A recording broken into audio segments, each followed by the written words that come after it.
سانحہ لیاری عدالت نے 9 ملزمان کو 3 روزہ جسمانی ریمانڈ پر پولیس کے حوالے کر دیا۔ پولیس نے گرفتار 9 ملزموں کو کراچی کی مقامی عدالت میں پیش کیا۔ عدالت نے پولیس سے ملزموں سے تحقیقاتی رپورٹ بھی طلب کر لی۔ ملزمان میں عمارت کا مالک، SPCA آفیسر، 5 ڈائریکٹرز، 2 DD اور 1 انسپکٹر شامل۔ دوسری جانب کراچی میں مخدوش عمارتوں کے خلاف ایکشن جاری۔ کراچی جنوبی میں 6 منزلہ عمارت کو خالی کرانا شروع کر دیا گیا۔ ذرائع کے مطابق عمارت کو خالی کروانے میں رکاوٹ بننے پر 4 افراد زیر حراست، گیس اور بجلی کے کنیکشن بھی منقطع۔ 7 دہائیوں سے جس نظام سے ملک چلانے کی کوشش کی گئی اس سے پاکستان کی ترقی ممکن نہیں۔ وزیر اعظم شہباز شریف کی وزارتوں کی کارکردگی بڑھانے اور ہر شعبے کے ماہرین کی خدمات حاصل کرنے کے لیے اصلاحاتی عمل کی ہدایت۔ وزیر اعظم نے کہا حکومت کی اولین ترجیحات میں فرسودہ نظام کو جدید، ڈیجیٹل اور مؤثر گورننس کے نظام میں تبدیل کرنا ہے۔ نظام کی تبدیلی کے لیے بین الاقوامی شہرت یافتہ ماہرین کی معاونت انتہائی ضروری ہے۔ اپوزیشن کے 26 معطل ارکان کی اسپیکر پنجاب اسمبلی ملک احمد خان سے ملاقات ختم۔ ذرائع کے مطابق اپوزیشن کے اکثریتی ارکان نے مفاہمت کا راستہ اختیار کرنے کی رائے دی۔ اپوزیشن ارکان نے اسپیکر سے گفتگو میں کہا اسمبلی سے باہر رہ کر عوام اور جماعت کے لیے کچھ نہیں کر سکتے۔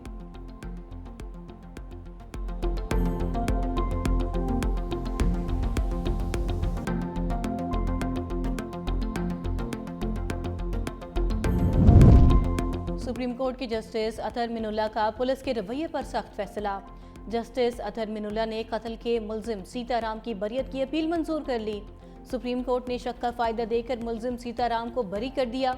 فیصلے میں کہا گیا ہے کہ پولیس کا FIR درج نہ کرنا آئینی خلاف ورزی ہے۔ پولیس کا تاخیر سے FIR درج کرنا انصاف کی نفی ہے۔ پولیس طاقتور طبقے کی خدمت کر رہی ہے، عوام کی نہیں۔ پولیس اسٹیٹ کا تاثر خطرناک ہے، ہمیں آئینی ریاست کی طرف جانا ہے۔ بلوچستان میں قتل کیے جانے والے 9 افراد کی لاشیں آبائی علاقوں میں روانہ۔ انتظامیہ نے بلوچستان پنجاب سرحد پر لاشیں وصول کی۔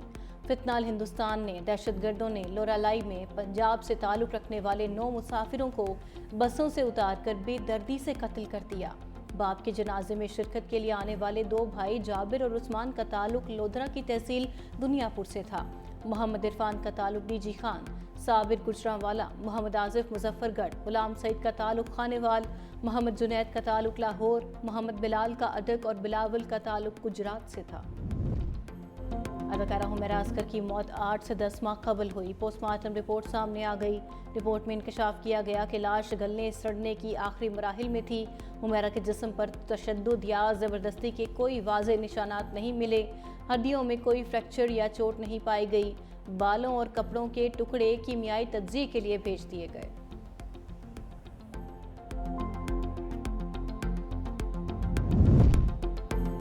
سابق وزیر اعلیٰ پنجاب چودھری پرویز الہی سمیت دیگر منی لانڈرنگ کیس۔ عدالتی حکم کے باوجود FIA کی جانب سے مقدمے کا چالان پیش نہ کیا جا سکا۔ عدالت نے ریمارکس دیے، آپ بار بار مہلت مانگتے ہیں، الزامات لگائے ہیں تو چالان جمع کروائیں۔ اسپیشل سینٹرل عدالت لاہور نے FIA کو چالان جمع کروانے کے لیے 18 اگست تک آخری موقع دے دیا۔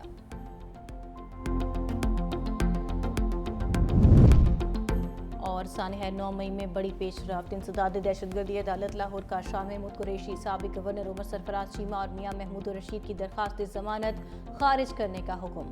جج منظر علی گل نے سماعت کی، درخواستوں پر فیصلہ سنایا۔ ملزمان پر جناح ہاؤس کے قریب پولیس کی گاڑیاں جلانے کا الزام ہے۔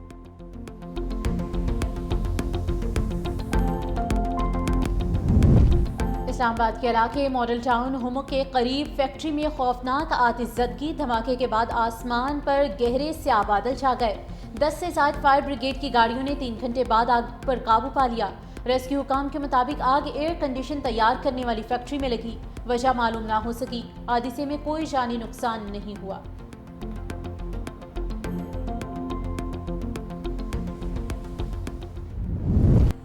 ملک بھر میں 17 جولائی تک مزید مانسون بارشوں کی پیشگوئی۔ موسلا دھار بارشوں سے اسلام آباد، راولپنڈی، مری، گلیات، ایبٹ آباد، چترال، سوات، شانگلہ، کشمیر اور گلگت بلتستان، بارکھان، ڈیرہ بگٹی، کلات اور خوزدار کے ندی نالوں میں طغیانی اور لینڈ سلائیڈنگ کا خدشہ۔ لاہور، فیصل آباد، ملتان، حیدرآباد، سندھ کے ساحلی علاقوں میں بارش کا امکان۔ کشمور گڈو بیراج کے مقام پر پانی کی سطح مسلسل بلند، نچلے درجے کا سیلاب برقرار۔ گڈو بیراج پر پانی کی آمد 2,59,888 اور اخراج 2,29,446 ریکارڈ۔ NDMA کا 17 جولائی تک شدید بارشوں کے باعث ممکنہ سیلاب کا الرٹ جاری۔ رواں سال مانسون بارشوں میں 39 افراد جام بحق، 103 زخمی ہوئے۔ PDMA نے مانسون بارشوں سے ہونے والے نقصانات کی رپورٹ جاری کر دی۔ بوسیدہ عمارتیں گرنے کے واقعات میں 24 افراد جام بحق ہوئے۔ آسمانی بجلی گرنے سے 3 اور 8 افراد ڈوب کر جام بحق ہوئے۔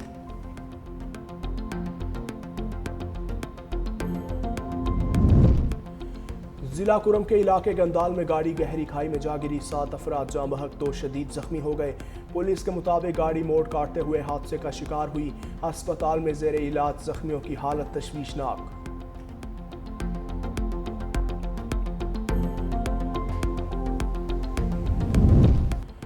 نجی ایئر لائن کی بڑی غفلت، لاہور سے کراچی جانے والے مسافر کو جدہ پہنچا دیا۔ پاکستان ایئرپورٹس اتھارٹی کا نوٹس۔ لاہور ایئرپورٹ مینیجر نے نجی ایئر لائن کو واقعے کا ذمہ دار ٹھہرا دیا۔ متاثرہ مسافر کا کہنا ہے ڈومیسٹک ایئر لائن کی جگہ 2 طیارے کھڑے تھے۔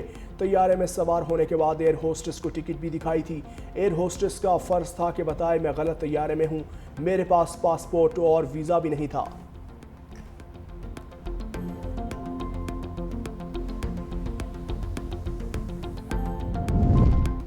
اسپین میں اسرائیلی وزیر اعظم کے خلاف جنگی جرائم کی تحقیقات کا آغاز۔ مینڈلین نامی کشتی پر ہونے والے حملے کی وجہ سے کارروائی شروع ہوئی۔ یہ پہلا موقع ہے کسی یورپی عدالت نے اسرائیلی اعلیٰ قیادت کے خلاف براہ راست جنگی جرائم کی تحقیقات کا اعلان کیا ہے۔ اسرائیل کی جانب سے اس معاملے پر کوئی سرکاری بیان سامنے نہیں آیا۔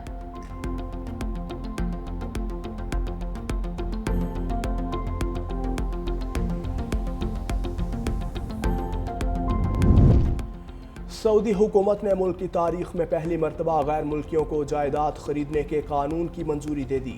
نیا قانون جنوری 2026 سے لاگو ہوگا، جس کے تحت غیر ملکی شہری بھی مملکت میں جائیداد کے مالک بن سکیں گے۔ سعودی کابینہ کے منظور کیے گئے قانون کے مطابق غیر سعودی شہری دارالحکومت ریاض اور جدہ میں جائیداد خرید سکیں گے، جبکہ مکہ مکرمہ اور مدینہ منورہ میں جائیداد کی خریداری کے لیے اضافی شرائط عائد ہوں گی۔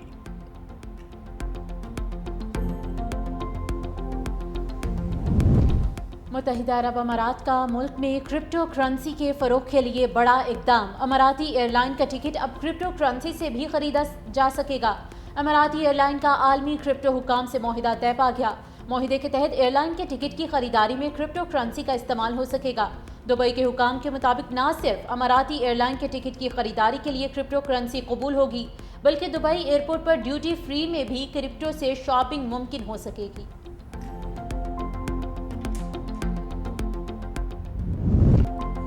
آبادی میں بے تحاشا اضافہ، وسائل پر بڑھتا دباؤ۔